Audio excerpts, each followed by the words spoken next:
الصلاۃ والسلام علیک یا رسول اللہ علی آلک و اصحابک یا حبیب اللہ الصلاۃ والسلام علیک یا نبی اللہ علی آلک و اصحابک یا نور اللہ۔ درود پاک پڑھنے کے بے شمار فضائل و برکات ہیں۔ اللہ کے حبیب علیہ الصلوۃ والسلام نے فرمایا کہ میرے پاس جبریل امین آئے اور انہوں نے حاضر ہو کر بتایا کہ یا رسول اللہ صلی اللہ تعالی علیہ وسلم، اللہ پاک فرماتا ہے کہ اے محبوب صلی اللہ تعالی علیہ وسلم، جو آپ پر درود پاک پڑھے گا میں اس پر رحمت نازل فرماؤں گا، آپ پر سلام بھیجے گا میں اس پر سلامتی اتاروں گا۔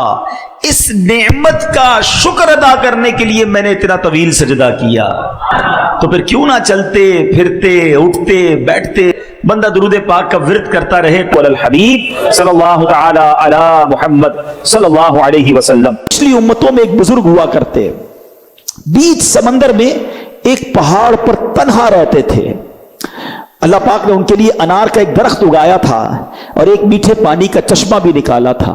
انار کھاتے، پانی پیتے، دن رات اللہ کی عبادت کرتے۔ اسی حال میں 500 سال گزر گئے۔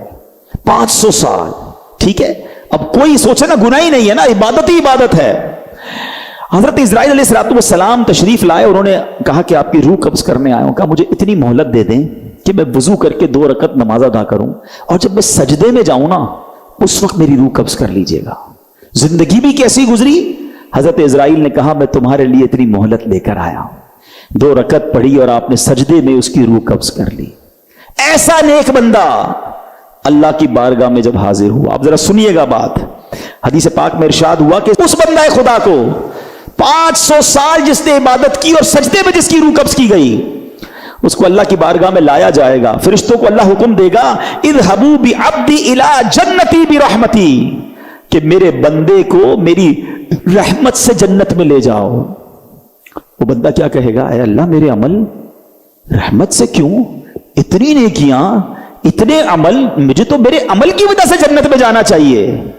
اللہ اکبر، اللہ فرمائے گا اسے واپس لے آؤ۔ میزان لگایا جائے گا، ترازو لگایا جائے گا، اس کی 500 سال کی عبادتوں کو ایک پلڑے میں رکھا جائے گا، اور اللہ حکم دے گا کہ میری ایک نعمت آنکھ جو ہے نا اس کو دوسرے پلڑے میں رکھ دو۔ جو نعمت میں نے اس کو آنکھ دی تھی یہ دوسرے پلڑے میں رکھ دو۔ اللہ اکبر، صرف آنکھ کا وزن وہ 500 سال کی عبادت سے بڑھ جائے گا۔ اب ارشاد ہوگا کہ میرے بندے کو میرے عدل سے، پہلے رحمت سے جنت میں جانے کا حکم دیا تھا نا، فرمایا میرے بندے کو میرے جسٹس سے، میری عدل سے اسے جہنم میں لے جاؤ۔ اب وہ گھبرا کے عرض کرے گا مولا معاف کر دے، اے اللہ تیری رحمت سے بھیج دے، اے اللہ میں تیری رحمت سے جنت میں جانا چاہتا ہوں۔ اللہ اکبر، اللہ پھر ارشاد فرمائے گا اذهبوا بعبدی الی جنتی برحمتی، میرے بندے کو میری رحمت سے جنت میں لے جاؤ۔ یہ ہے اللہ کی رحمت، ورنہ اللہ نے نعمتیں اتنی دی ہیں نا، ہم سر سجدے سے ساری زندگی نہ اٹھائیں تو ایک رحمت کا بھی ہم شکر ادا نہیں کر سکتے۔ پھر وہ بندہ کیسے اللہ کی نافرمانی کرتا ہے جو اس کی رحمتوں اور نعمتوں کے بوجھ تلے دبا ہوا ہے۔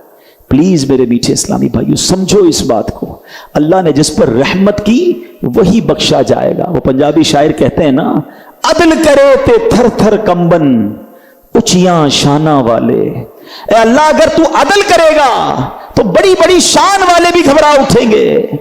عدل کرے تے تھر تھر کمبن اچیاں شانہ والے، فضل کرے تے بخشے جاسن میں ورگے منہ کالے، اے اللہ فضل کرے گا تو میرے جیسے منہ کالے بخشے جائیں گے۔ تو اللہ کا فضل تلاش کرنا ہے، اپنے اعمال پر بھروسہ نہیں رکھنا، رب کی رحمت پر امید رکھنی ہے۔ حضرت سیدنا زید بن اسلم رضی اللہ تعالیٰ عنہ سے مروی ہے، کہتے پہلی امت میں ایک شخص کثرت سے اپنے نفس پر سختی کرتا تھا اور لوگوں کو رحمت الہی سے مایوس کرتا تھا۔ جب اس کا انتقال ہوا تو کسی نے خواب میں دیکھا کہ وہ اللہ عز و جل کی بارگاہ میں حاضر ہے اور عرض کر رہا ہے، اے میرے رب میرے لیے تیری بارگاہ میں کیا اجر ہے؟ تو بارگاہ الہی سے جواب ملا، آگ۔ کس کو کہا جا رہا ہے؟ جو بہت عبادت کرتا تھا لیکن لوگوں کو ڈراتا تھا، اللہ کی رحمت سے مایوس کرتا تھا، فرمایا تیرے لیے آگ ہے۔ کہ یا اللہ میری عبادت، میری ریاضت وہ کہاں گئی؟ تو فرمایا تو دنیا میں لوگوں کو میری رحمت سے مایوس کرتا تھا، آج میں تجھے اپنی رحمت سے مایوس کر دوں گا۔ لا تقنطوا من رحمت اللہ کی رحمت سے مایوس نہیں ہونا ہے۔ اے میرے پیارے اسلامی بھائیوں، ابن ماجہ کی حدیث ہے، حضرت ابو ہریرہ رضی اللہ تعالیٰ اس حدیث کے راوی ہیں، سرکار دو عالم علیہ الصلوۃ والسلام کا فرمان مغفرت نشان ہے، اگر تم اتنی خطائیں کرو کہ وہ آسمان تک پہنچ جائیں پھر توبہ کرو تو اللہ عز و جل ضرور تمہاری توبہ قبول فرمائے گا۔ ہائے ہائے کیسا مالک ہے ہمارا۔ سنیے ایک اور جگہ اللہ کے حبیب علیہ الصلوۃ والسلام فرماتے ہیں، بے شک اللہ عز و جل رات کے وقت اپنا دست قدرت پھیلا دیتا ہے تاکہ دن میں گناہ کرنے والوں کی توبہ قبول فرمائے، اور دن میں اپنا دست قدرت پھیلا دیتا ہے تاکہ رات کے وقت گناہ کرنے والوں کی توبہ قبول فرمائے، یہاں تک کہ سورج مغرب سے طلوع ہو۔ یاد رکھیے توبہ کا دروازہ کھلا رہتا ہے، یہ ایک وقت آئے گا قیامت سے پہلے، جب تک وہ وقت نہیں آئے گا نا توبہ کا دروازہ کھلا ہے۔ اور وہ وقت پتہ ہے کیا ہے کہ جو سورج ہے یہ مشرق سے طلوع ہوتا ہے نا، اور ویسٹ میں ایسٹ سے نکلتا ہے اور ویسٹ میں غروب ہوتا ہے۔ قیامت سے پہلے ایک دن ایسا آئے گا کہ سورج مغرب سے نکلے گا، اور یہ وہ دن ہوگا جس کے بعد کسی کی توبہ قبول نہیں کی جائے گی۔ تو ہمیں نہیں پتا وہ دن کب آ جائے، اچھا وہ دن بے شک صدیوں بعد آئے، ہماری سانسیں کب ختم ہو جائیں ہمیں نہیں پتا۔ تو ہمیں توبہ فوری کرنی چاہیے، توبہ میں تاخیر نہیں کرنی چاہیے، اور اس کی رحمت چاہتی ہے کہ ہم توبہ کر لیں تو وہ ہمارے سارے گناہوں کو معاف فرما دے۔ اللہ اکبر۔ ایک اور خوبصورت حدیث پاک سنیے، حضرت سیدنا انس بن مالک رضی اللہ تعالیٰ سے مروی ہے کہ میں نے نبی پاک علیہ الصلوۃ والسلام کو یہ فرماتے ہوئے سنا ہے، اللہ عز و جل ارشاد فرماتا ہے، اے ابن آدم اگر تیرے گناہ آسمان کی بلندی تک پہنچ جائیں پھر تو مجھ سے مغفرت کا سوال کرے، میں تیری مغفرت فرما دوں گا اور اس کی ذرہ برابر پرواہ نہ کروں گا۔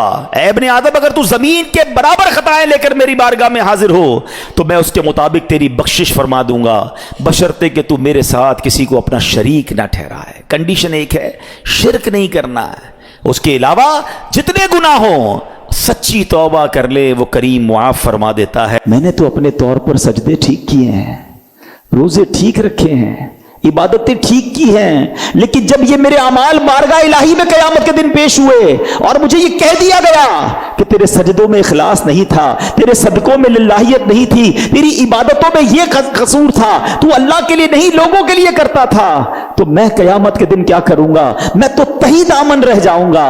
تو اے میرے میٹھے اسلامی بھائیوں یاد رکھیے ہمیں اعمال بھی کرنے ہیں، وہ اللہ کی رضا کے لیے کرنے ہیں، اور اس کے ساتھ ساتھ کبھی اپنے اعمال پر سیٹسفیکیشن نہیں لانی کہ میں بڑا نیک، میں حاجی، میں نمازی، میں صدقہ کرنے والا، ارے میں کچھ بھی نہیں۔ اگر اللہ نے عدل کیا، انصاف کیا تو مارا جاؤں گا۔ مولا یہ جتنے آئے ہیں تیرے انصاف کے نہیں تیری رحمت کے سوالی بن کر آئے ہیں، فقط اپنی رحمت سے ہمیں داخل جنت فرمانا، ہماری مغفرت فرما دینا۔